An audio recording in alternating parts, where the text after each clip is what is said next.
20% by wait का मतलब होता है 100 ग्राम सोल्यूशन में 20 ग्राम सोल्यूट है। सोल्यूशन में से अगर सोल्यूट का मास सब्ट्रैक्ट कर दोगे तो 80 gram solvent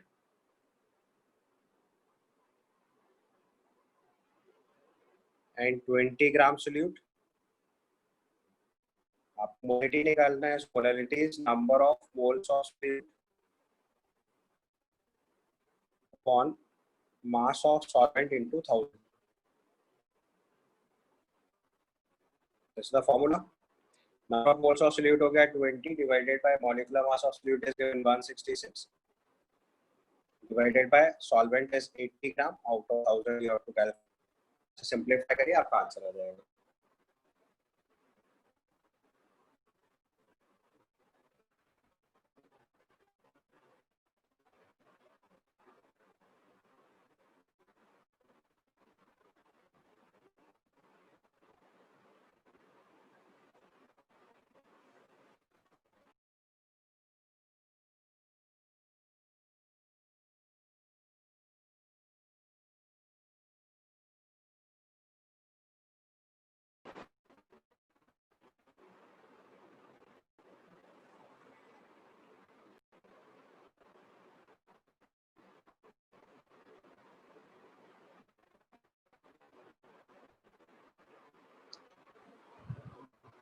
So now question number 8 I said.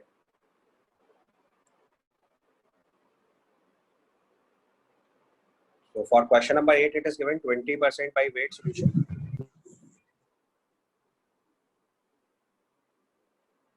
So 20% by weight simply means मैंने बताया 100 ग्राम solution.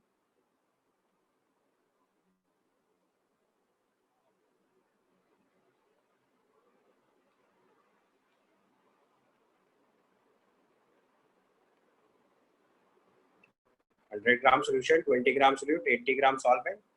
सो मोलैलिटी की डेफिनेशन आपको बताइए number of moles of solute upon mass of solvent into 1000। इसको सिंपलीफाई कर दीजिए। So it is 20 by 166 divided by 80 into 1000। यहाँ से सिंपलीफाई करके मोलैलिटी निकाल लीजिए।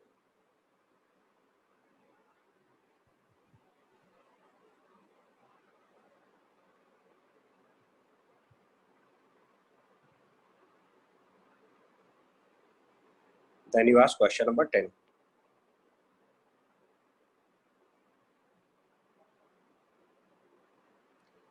In question number 10, it's given the amount of sugar required to prepare 2 liter.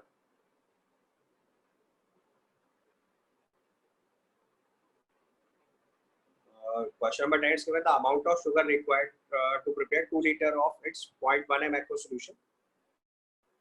So amount of sugar required to prepare 2 liter of 0.1 m solution. तो मैंने आपको last class में सिखाया था molarity into volume in liter gives number of moles. So number of moles is equal to molarity into volume in liters.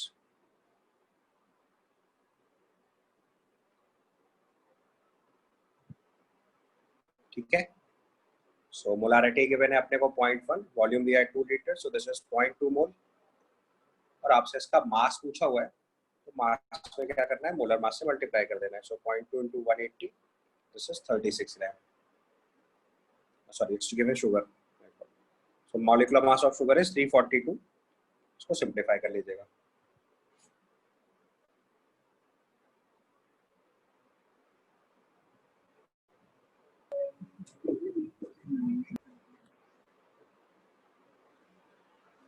Clear है यहाँ तक?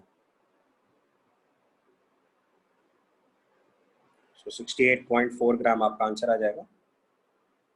Question number 10. Then you ask question number 11.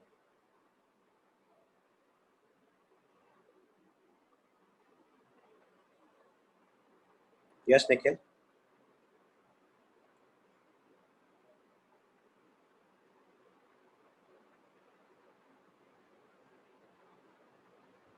See, this is home assignment 1B. अगर किसी के पास assignment mismatch हो रहा है तो 1B home assignment check करो. For that I am solving question. We are at question number 11 right now. It's given a mixture of gases contains hydrogen and oxygen gases in the ratio of 1:4 weight by weight. What is the molar ratio of two gases in the mixture? तो देखो हमारे पास hydrogen is to oxygen जो है उसका mass ratio given है as 1:4. आपको यहाँ पे कैलकुलेट करना है मोल रेशियो. तो मोल रेशियो का मतलब होता है मास अपॉन मोलर मास, और यहाँ पे भी mass upon molar mass. So this comes out to be 4:1. आपको क्वेश्चन में मास रेशियो दिया गया है और आपसे मोल रेशियो पूछा गया है.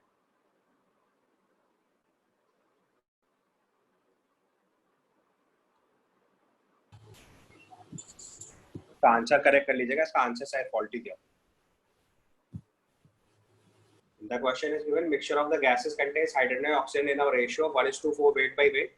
What is the mole ratio of the two gases in the mixture? So make its answer as A. It had a key correction, I think.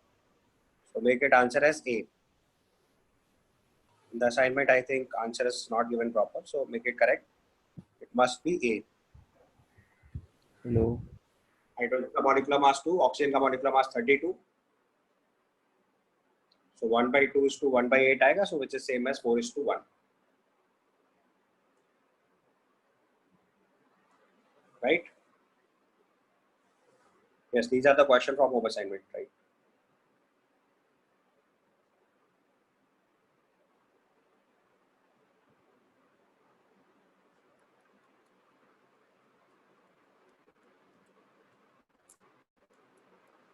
And then you ask question number 13.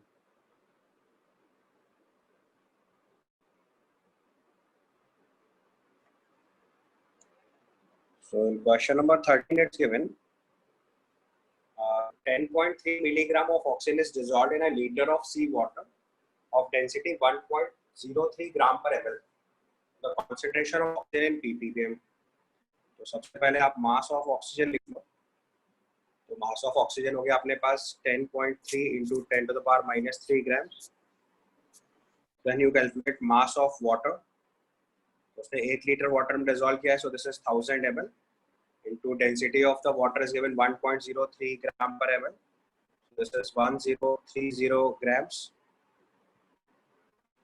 अब आपको ppm में concentration report करना है. So amount of solute is 10.3 into 10 power minus 3 divided by mass of water. And if it would have been 10 power 6, then what is the amount? इसको simplify कर दीजिएगा.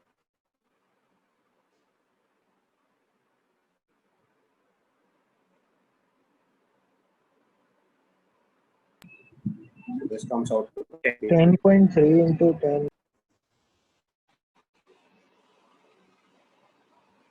ठीक है, एक्सेक्ट आएगा 10 ppm. ऊपर 10.3 है, नीचे 1030.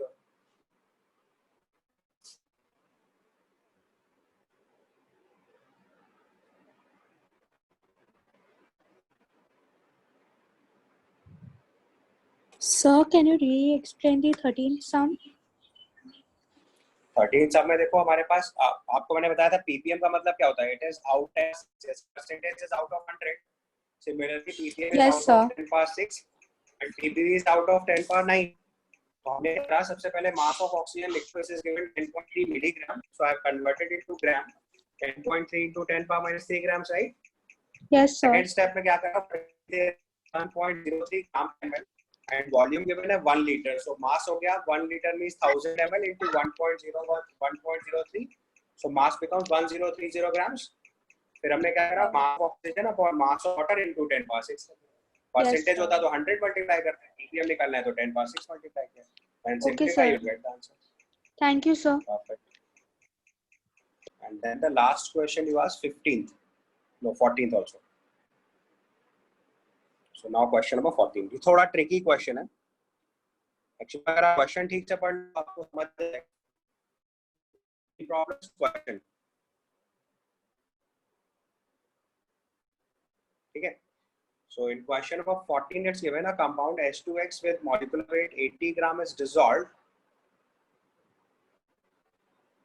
in a solvent having density 0.4 gram per ml. Assume no change in volume upon dissolution. The molality of 3.2 molar solution.